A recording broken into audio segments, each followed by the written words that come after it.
Hello everyone. Non cooperation movement के बारे में पढ़ रहे थे हम, और मैंने आपको बताया कि non cooperation movement Gandhi ji ने स्टेट्स में करने की सोची थी, और जिसमें कि बहुत सारे जो लोग हैं वो गवर्नमेंट के साथ कॉपरेट नहीं करेंगे। यही जो था उनका एम था मेन, और उनको लग रहा था कि ऐसे करके हम जो है ब्रिटिशर्स को ज़्यादा परेशान कर सकते हैं, और एक ना एक दिन उनको ये बात समझ में आएगी and they will leave our country.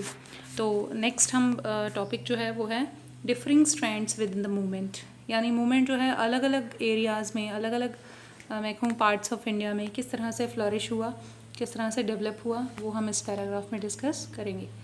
The non cooperation खिलाफत मूवमेंट बिगिन इन जनवरी 21।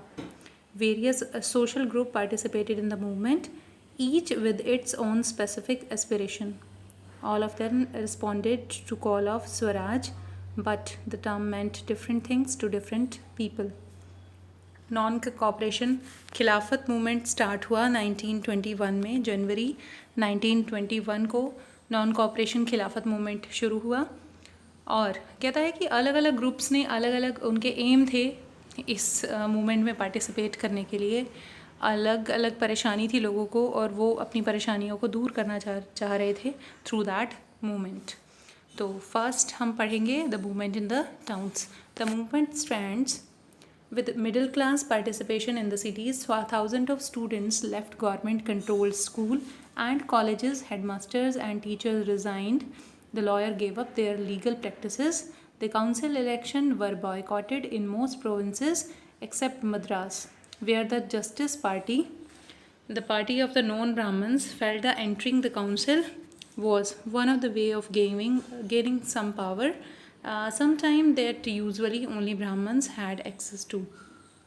तो इसमें बताया हुआ है कि किस तरह से टाउन्स में ये मूवमेंट जो है शुरू हुआ, और स्टूडेंट्स ने गवर्नमेंट स्कूल में जाना बंद कर दिया, कॉलेजेस में जाना बंद कर दिया। जो हेडमास्टर थे, टीचर्स थे, उन्होंने रिज़ाइन दे दिया। लॉयर्स ने अपनी प्रैक्टिसेस बंद कर दी।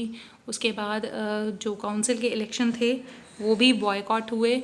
सिर्फ मद्रास में जो है काउंसिल के इलेक्शन में पार्टिसिपेट किया गया, अदरवाइज़ अदर रीजन्स में इंडिया के दूसरे भागों में किसी ने भी मूवमेंट में पार्टिसिपेट नहीं किया।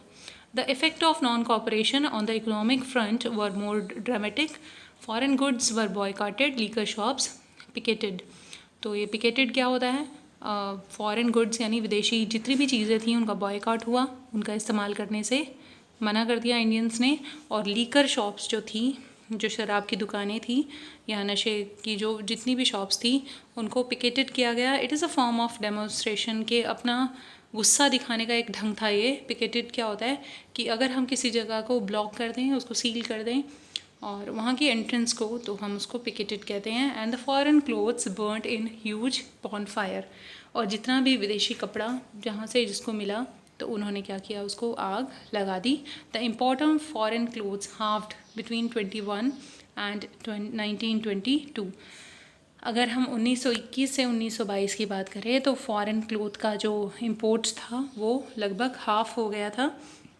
It's value dropping from rupees 102 crores to rupees 57 crores. इसकी जो वैल्यू थी वो भी बहुत कम हो गई थी, because nobody is ready to buy that cloth. In many places, merchant and traders refused to trade in foreign goods or finance foreign trade. जितने भी traders थे, merchants थे, उन्होंने मना कर दिया foreign goods और foreign चीज़ों में अपना पैसा लगाने में, व्यापार करने में। As the boycott movement spread and the people began discarding imported clothes and wearing only Indian ones, production of Indian textile mills and handlooms went up. अब क्योंकि लोग जो है फॉरेन क्लोथ्स का बायकॉट कर चुके थे, तो इंडियन जो मिल थी वो दोबारा से चल पड़ी और इंडियन टेक्सटाइल जो है वो दोबारा से राइज करने लगा। But this movement in the city gradually slowed down for a variety of reason. Khadi clothes were often more expensive than mass produce mill cloth, and poor people could not afford to buy it. How? Then could they boycott mill cloth for too long? Similarly, the boycott of British institution posed a problem for a movement to be successful.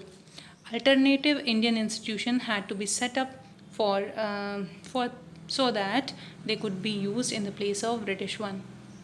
These were slow to come up, so students and teachers began trickling back to the government schools and lawyers joined back work in government courts. तो हुआ क्या, अब कितने दिन जो है ये non cooperation movement चलता, तो जो गरीब लोग थे वो खादी क्लोथ को ख़रीद नहीं सकते थे, बिकॉज़ जो स्वदेश में बना हुआ खादी क्लोथ था वो ज़्यादा एक्सपेंसिव था बजाय कि मिल में बने हुए कपड़े के। दूसरी बात था स्टूडेंट्स भी जिनको नए कोर्स करने थे, तो ऑब्वियसली एकदम से इंडियन इंस्टीट्यूशंस नहीं बन सकते थे, तो उन्होंने भी कुछ दिन तक तो बॉयकॉट किया, लेकिन बाद में उन्होंने उन्हीं स्कूल और कॉलेजेस में जाना पसंद किया। वैसे ही टीचर्स थे, लॉयर्स थे, उन्होंने भी दोबारा से अपने इंस्टीट्यूशन जो है वो ज्वाइन कर लिए।